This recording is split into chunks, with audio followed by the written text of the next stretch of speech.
Welcome back to the Leading Edge, where we are talking about, of all things, leadership today and how to encourage your encouragers so that you can scale and grow and bring your mission to life in bigger ways than a tiny staff can do otherwise. Even if you have a large staff, I mean, being able to cultivate leaders is how you scale your ministry. And Stacey and I were talking on a break. I just don't know any other way to do it than through having a small group infrastructure, because small groups are the training ground for mission-driven leaders, for mission-centric leaders who know your mission, who know what you teach, and who have put it into practice, who have shown up week after week for each other.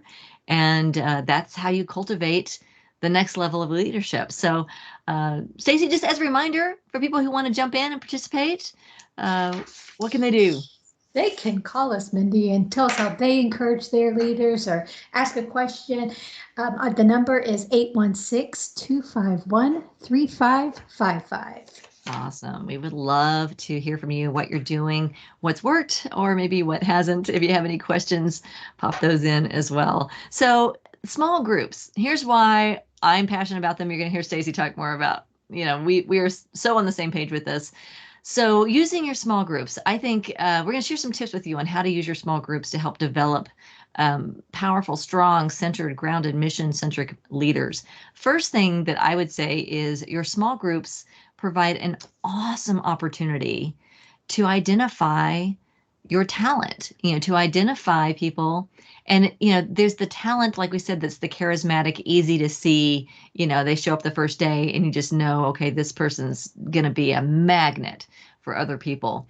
But then there's the leaders that are a little more subtle, and being able to have a small group structure. Now, here's the key, that those leaders of those small groups, they are your scouts. So that's why it's important to be able to stay connected to those leaders. We don't do an orientation and then off you go, good luck with you. We stay really connected to the small group leaders, because those are the eyes that are, out there on the field. That's the coach that is there for that small group. And that coach can help you identify when people are struggling, when people need help, and when people are ready to stretch and to grow and to step into new opportunities. So, Stacey, want to share your experience of scouting for talent through your small groups? Yes. Well, and one of the things, and we talked about it, I believe maybe it was episode 2. You have to go back and check. It's we talked about the spiritual disciplines that we implement in the small groups. And when we do, and we ask for someone to pray in, someone to share music, someone to, and we're going to talk about service projects in a little bit, but maybe head up the group service project. That is, the group hosts get a really good idea of who's ready to step into leadership, who's showing up week after week and really just being fully present in the group. So I just love to talk to my hosts. Who's amazing in your group? I don't even usually have to ask. They'll tell me, do you know so-and-so? Oh my goodness, you won't believe they love to tell. So they are your number one resource, I would say, your small group leaders in helping you find the next leader. I love that, because there is so much joy and so much enthusiasm in getting to see gifts that otherwise on a Sunday morning, when you come and you sit in your seat and then you leave afterwards, you don't get to see some of those gifts. So it is exciting, and it is a sort of a natural thing to want to share. Oh my gosh, I've got this person in my group and they're just amazing. They led a meditation, they led a prayer, and it was unbelievable. Or when they first came in the group, they were shy. When they first came in the group, they'd never led a prayer. And now at the end of this group, here's where they've come. Here's how they've grown, because those people have amazing stories to tell and to encourage others to follow in their footsteps. So that is an awesome way to identify some of that talent. The other thing that small groups let you do, so here's point number 2, is, if you've ever been that person up on stage making the announcement, we need volunteers too. And I have seen them. I've actually probably done more than my fair share of them. Those announcements that plead and beseech and beg for volunteers to fill a role. And, we do need, if you're going to have a youth program, you need to have people in there with the kids. If you're going to have a music team, you got to have musicians. So, there are opportunities, but it's a very different ask to be up on stage saying, hey, I've had this happen once. We're filling up our youth program and we have got to have 14 volunteers by next Sunday or we're not going to make it. And, I've heard those types of announcements, and it's all about what we need. And we obviously is the church and the mission, but what if it were a different consciousness? What if those volunteer opportunities were opportunities for people to grow? And we were sharing those opportunities and not just sharing them as, hey, we need some warm bodies to fill this volunteer role. But what if we could actually look at, okay, youth education? What are the strengths? What is a successful youth educator bring to the table? It's a passion for working with kids. It's some experience of the teachings. It's a willingness to show up on time every Sunday and to communicate and to schedule, the logistical pieces of, if I'm not going to be there, we don't have to worry about no shows, like things like that. What are the things that are important for this?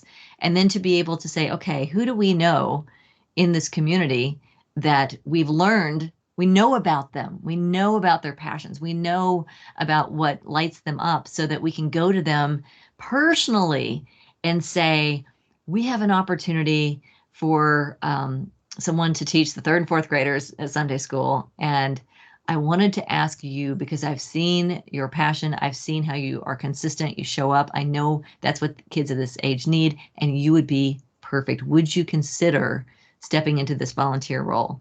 Is this something that would be helpful for you on your spiritual path? It's a very different consciousness. It's a very different ask. And it has us stepping out of that begging and beseeching consciousness and into coaching. Hey, we've got this position open on the field, and I've seen you in practice and you show up strong. I think this would be a great opportunity for you to build some of those muscles by contributing to our team in this specific way. So how has that worked for you, Stacey? I'm sure you do a lot of personal asking for group leaders. Yes, and it's so true what you say about the announcements, and even an announcement that comes from maybe a slightly different tone of, we've got this great opportunity, is so exciting. That's still the power is it's still different. The power is exponentially greater when you do a personal ask, and when it is a sincere ask that, hey, we see something in you and we think that you would be a good fit, and you give them the role description. I like to do that, and just let them be with it. And what I did for this launch that we just launching in our fall program is I created little gift boxes with a book that related to this series. We have these beautiful bookmarks that have our purpose and vision statements on them. And I told the staff there's some in the workroom. And if you know of people that you think would be a good spirit group host, write them a note on there and just say, I see this and would you like to? And give them the gift. So, just making that little, people love to be seen, people love to be invited into something. And sometimes, I can remember when I was like this, I wanted to do something with the church, but I felt like I needed to be invited to do it, Yeah. And so there are people that would love to serve. Yeah, I love that. We want to be seen. And I think, when I think about in my early days, how overwhelming it felt to be like, well, how can I see 120 people? How can I see everybody to know who's the right fit? And that is where your small groups are so powerful, because you don't have to, as the minister or as the volunteer coordinator, you don't have to know every single person. You just have to build relationship with your leaders and ask them, like, here's what I'm looking for. I've actually done this where we've had volunteer opportunities, and sure, we'll do the announcement on Sunday. And you're right, they're not all begging, beseeching. Like, I've seen some very good announcements as well, some very compelling announcements. It is harder to recruit in an announcement, hands down. So even if we do an announcement on Sunday, just so like everyone's familiar, it's like, hey, we have an opening for this. If anybody wants to, you throw that out there. And, typically when I hear those types of announcements, it's very easy to blow that off. It's very easy to think, I don't know. But when I have someone pick up the phone and call me and say, hey, we were talking about this opportunity. We were talking about who would make a great group leader, and your name kept coming up. And so I wanted to reach out to you to see if this is something you would consider for your spiritual growth and also to help us, fulfill our mission, because we think that you have what it takes to make that happen. It's empowering, and it does feel like you're being seen. So that's a beautiful thing to gift people with. And I love that you've made your gift physical as well. A physical gift, what a great idea. So here's an idea to share. So this is my idea, point number 3 for using your small groups. One of the things that we did when I was leading ministry in Colorado was we actually divvied up our teams. So we have, obviously there's a team we had a chaplain team, and that chaplain team met as a spirit group. We also have our board, and we had our board that was part of a leadership group. And we actually opened it to anyone in the community who wanted to self-identify as a leader. So we did have a few people outside of the board, but we scheduled it at a time when board members could come. It was very important to us that all the board members were there, and we would not talk about church business during our spirit group. We would do leadership development. We would find a leadership book and work through that book together and polish our own leadership skills, talking about mission and values and all these kinds of wonderful things, and build the connections that happen in a small group. So, Stacy, what's your experience been? Because I know you've done some creative things like that too. Yeah, so our youth and family ministry director, when we first had to close down the campus because of COVID, he wanted a way to keep the teachers connected. And so they began a spirit group together. And now that we've even reopened, they've kept that going. They still have their teacher meetings they do on Sundays and their debriefs and everything else they do. But this, as you said, this isn't a time for business. This is a time for them to come in and just connect and to share their experiences. And they have just really grown together as a team from that. And, like you shared your experience as a Sunday school teacher of children, you don't get to interact necessarily with other teachers. You're all busy in your classrooms, I hope. But this was a way for them to really connect and grow and be a part of the bigger mission for the youth and family ministry. Yeah, I would have loved that opportunity to connect, because that is one of the reasons why I had volunteered, was so I could meet people. And I made a lifelong friendship with my partner because we would always teach together. And so we became best friends. But that was the only friend that I made, because we'd serve together and then we weren't in there. So we were in there or we weren't in there. So it's a great way to build some of those connections, and to really think about this not as this is a task that needs to be done, but this is a team that is working towards a goal. So last week we talked about objectives and what's the goal. And if our goal was to enrich the spiritual lives of young people, then not only is there the Sunday school, but what if it's also looking for how do we reach more young people, and thinking beyond just, here's my Sunday experience, but how can I be a part of a team that is enriching this entire program, this entire youth program, in support of the mission of the organization. So sharing a couple tips. I know with our small groups, leadership development happens in small groups. It is the best place to cultivate leadership. One of the things that we do in the Spirit Groups program is when we have people that are leading a group for the first time, every week we have a leadership huddle for their first series. And those leadership huddles are designed to provide support, to provide encouragement. When we do trainings, the introductory training is maybe 90 minutes. It's like not huge. And then we provide training as you go. It's the just-in-time training. Like, here's what happened this week. I don't know if I'm going to be ready for next week. So we huddle together. We create our plan, just like team on the field. What's the next play? What's the next play? What's the next play? So when you're training a group of volunteers, you can only train them to the task. You can't train them to the experience. The experience is its best teacher. And when you have structures to be able to cultivate leadership throughout, whether it's a spirit group for your youth and family leaders, or a spirit group for your board, or a leadership huddle for your group leaders, those touch points provide opportunities for you to continually be learning and growing together. So we do leadership huddles when everybody's new. Everybody's always invited to a leadership huddle for as long as they're active. But once someone's been through a series, their first series, then we graduate them into an advanced leadership curriculum. And in that advanced leadership curriculum, once you've been going for a while, if you do the weekly stuff, it gets to be like, yeah, I know this, because they've experienced it. So you always want to be on the, on the growth edge. That we talked about challenge as one of the spiritual disciplines. So how do you challenge someone once they've led their first group? Now they're doing it again. So there's a certain level of comfort. So what's the next edge? And that's what the advanced leadership training is designed to do. It gives them a monthly opportunity to connect and to be introduced to some higher level leadership skills and support from other experienced leaders. So Stacey, you want to share a little bit about what you do in terms of huddles and advanced leadership training with your small group leaders? Yes, I love the weekly huddles, as you said. If you're a program leader, you're looking for a volunteer to be a small group program leader. These don't need to be long meetings. We spend about 30 minutes, and all the new people are definitely encouraged. And anyone that's a returning host, as I call them, or leader, they're invited to come back too. And what often happens is, as Mindy said, with the experience of a small group, that's where they find they have the question training. Oh no, I've got this. This is all good. And then they get the experience.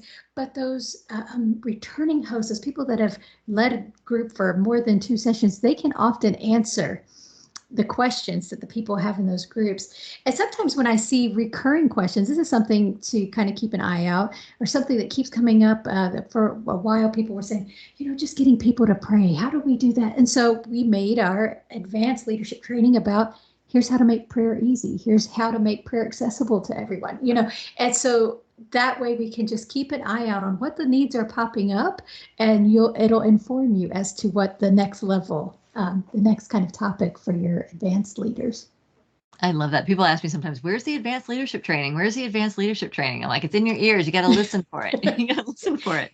What's needed, and then provide that, and whether it's bringing in your minister to do a session, or we've actually had people from the community come in.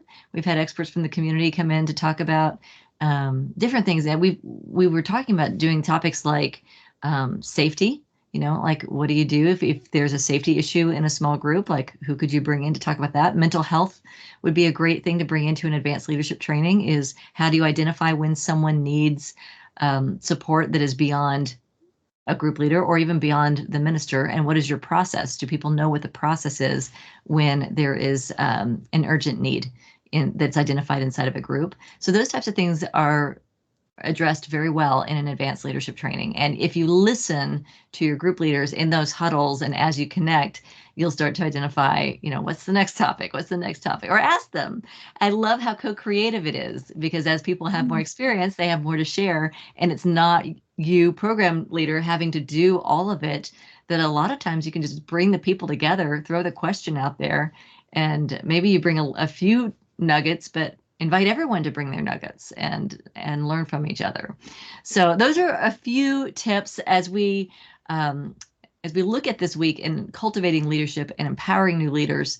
I have some challenges, and we talked about these for a little bit, but here's your challenge. This is like, write it down, work with your team. Step 1, identify the leadership opportunities in your ministry. Get clear on who is a good fit, what are the qualities that you're looking for each of those positions, and what are the objectives? How do they know that they've been successful? And to think of it in terms of not just like doing the job, like, okay, here's your curriculum to teach this youth education course, but what is the role? What is the objective of youth education? How do you know if young people are being uplifted spiritually through your youth and family ministry program? What are the measurements of that? And what if all of your teachers and everyone associated with that program was on board for being a part of taking that to the next level? Let's take that to the next level together. So what are the objectives? How does it connect to the larger mission? And then to identify teams and empower your team leaders. So I would say there's probably 3 levels of leadership that are happening at any given time within a ministry. So the first level is what's happening with anyone that's new, or maybe your new members, or people that, they're participating. Like Stacey said, when they join a small group, they may not know it, but that's a leadership opportunity. And the shift that happens between being what we call a spiritual consumer, which is where you're just listening and taking it in, to being a spiritual contributor, which is where you recognize that you have something to contribute to the group. That is the leap in consciousness that turns someone, it plants the seed for leadership. It plants the seed for everything else that comes afterwards. And small groups is where that happens. When you invite someone to lead an opening prayer or to bring the peanuts or to host at their home, that opens the door to leadership, which is why it's so important. So I call that level 1. Level 2 is, this is when you say, I'm going to lead a small group. I mean, level 2 leadership is, I'm going to lead a small group. I'm going to work with your young people. I'm going to volunteer to teach on Sunday morning. That would be a level 2 leader. Your worship team, your people welcoming, those are leaders. They're welcoming people into your community. So there should be leadership development in place for all of those teams, your group leaders, your youth teachers, your worship team. And then finally, the level 3 would be the leaders of those programs. So whoever is teaching your teachers, whoever is supporting your group leaders, whoever is organizing your worship team, your staff, your board, those are the people who should be connecting on a regular basis at a deep level to do big picture strategic planning and making sure that everything is working together to bring that mission to life. So we're in a really critical time now for small groups and for growth. It's fall and we are in it. We are in that fall small group season. Stacey, what's happening now in your community? What should people be thinking about now in terms of what to do with their small groups? Yes, well, one thing that I love about small groups, and particularly it seems like these in these times, I guess I should say, I don't know, people are ready to connect, Mindy. By week 2, it is amazing, the connections, the deep connections. I know people that I've known for 10 years that I don't know as well as I know the people that I've been meeting with in a small group for just a couple of weeks. So as we're settled in and we're getting ready, it's a good time to start thinking about those social events and service projects and the leadership opportunities that are inherent in those, because this one thing that our hosts get to learn is an important part of leadership is delegation, identification and delegation, right? Yeah. Yeah, you bring up such a great point because as we get into week 2, so now the groups are kind of off the ground and the group leaders are feeling a little more confident. They kind of know what they're doing. It is a great time to start planting those seeds of, hey, one of the things that we do, and I know we've talked about this before, but through the SpiritGroups program, we're in these cycles where after you do the curriculum, there's 6 weeks of curriculum, we're in week 2 right now. At the end of those 6 weeks, there's a couple weeks where for 1 week we do a social event, for another week we do a service project. And I've had people say, we're just going to skip that part. Our people aren't really into, the service thing, or we just make it optional. And I am here to tell you, I will bear witness to the fact that if you skip these pieces, you are denying your leaders the opportunity to grow as leaders. There is something about delegating these so that it's not them doing everything. That's a huge learning. And there's something about having a small group that is empowered to do coordinate a social event. What do we want to do together? Who's going to plan it? When are we going to meet? And then having the experience together. Same is true with the service projects, to be able to decide together, what do we want to do? And then coordinate it and put it together. One of the biggest leadership traps that I find as I was, teaching people how to do spirit groups is we're so used to doing everything. Senior staff, so used to doing everything. I was finding a lot of ministers who were telling their group leaders, here's what you do for your service projects. Okay, we're all going to do this, or we're all going to do that. And that defeats the purpose. So know that, when we talk about social events and service projects, the reason they're so valuable is because it empowers the leaders. Do you have any really great stories of people that have stepped up through the social events and the service projects? Oh my gosh, yes, and I have a particular one that did delegate, and this person, it was hard for her to delegate, I think, but she did. She said, "The group, you guys pick the social, and I'll be surprised." Well, it just so happened it was her birthday. And so they centered the social around her. And then they decided to take an offering as their service project and donate it to the Spirit Groups program at our church. This just happened about a month ago. And she called me in tears. She was so surprised. It was just amazing. So wonderful things. I'm not going to say you're going to get a surprise party every time you delegate, but there is something so powerful about that piece. And that was a huge shift for me too, to learn, wait a minute, you're not bothering people by asking them, by inviting them to step and do something. they are wanting to, as you said, that's part of our natural spiritual development, is to want to give back. So don't deny the people the opportunity to do that. That's what I had to learn anyway. A lot of times I found people that are like, I'd love to do something, but I don't want to step on toes. I'd love to help, but there's already people who do that. And when we're communicating that, a lot of times we're like, why isn't anybody stepping up to help? And it's because we're so controlling. We've got everything handled that people think, oh, she doesn't need it. She doesn't want it. She's got it handled. So creating that opening and saying, we're going to do something, and this is the week we're going to do it. And I'm not going to be the one that organizes it. So who's going to step up? Who wants to take this piece? Who wants to take that piece? It is a powerful, powerful thing. And I would say my favorite part of doing small group ministry is seeing the projects they come up with and seeing the joy and the tears and the growth that happens as they implement some of those projects. So Yes, super exciting. Super exciting. So thank you, Stacy. This has been fun talking about, how you are cultivating leadership at Unity of Houston.